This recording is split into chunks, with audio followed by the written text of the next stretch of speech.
திருவல்லிக்கேணி பெண்பிள்ளை இரகசியம். முதல் இரகசியம். அடுப்பிடுகல் என்றேனோ எம்பாரைப் போலே. எம்பார் என்பவர் எம்பெருமானாருடைய சிறிய தாயார் குமாரர். எம்பெருமானாருக்கு அடுத்தபடியான ஸ்ரீ வைஷ்ணவ ஓரான் வழி ஆச்சாரியர். திருவாய்மொழிக்கு அழகாக பொருள் கூற வல்லவர். திருவாய்மொழியில் எம்பெருமானின் பரத்துவத்தை நிலைநாட்டும் பதிகங்களில் ஒன்றும் தேவும் என்ற பதிகம் ஒப்பற்றது. இப்பதிகத்தில் வியாக்கியான பிரவேசத்தில் எம்பார் அருளிச் செய்வர் என்று ஒரு வாக்கியத்தை காணலாம்.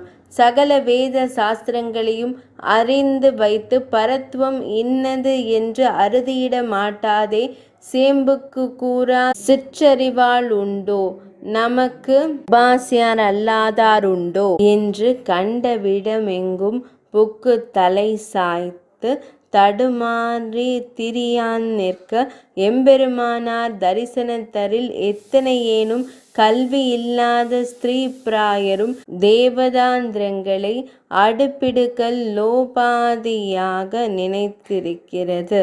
இவ்வொன்றும் தேவும் இப்பக்ஷத்தில் உண்டாக இரே என்று இவ்வாக்கியம்.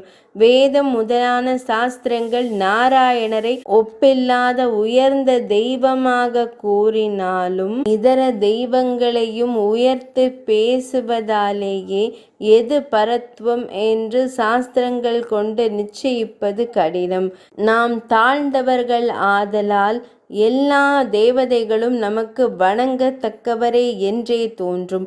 அதனால் நிச்சய புத்தி இல்லாமல் தடுமாறி நிற்பர்.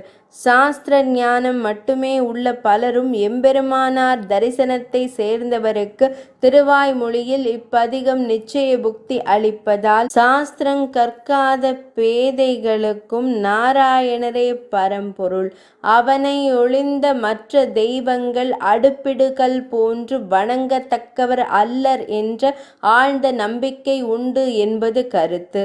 அடுப்பிடுகல் அடுப்பு அருகில் கல் எம்பார் அருளிச் செய்த முக்த ஸ்லோகம் இத்தொடரில் அறியத்தக்கது.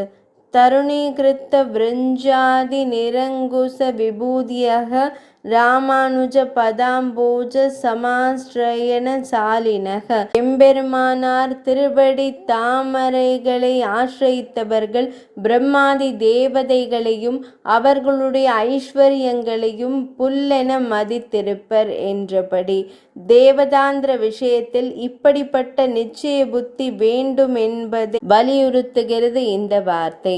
முதல் இரகசியம் நிறைவடைந்தது.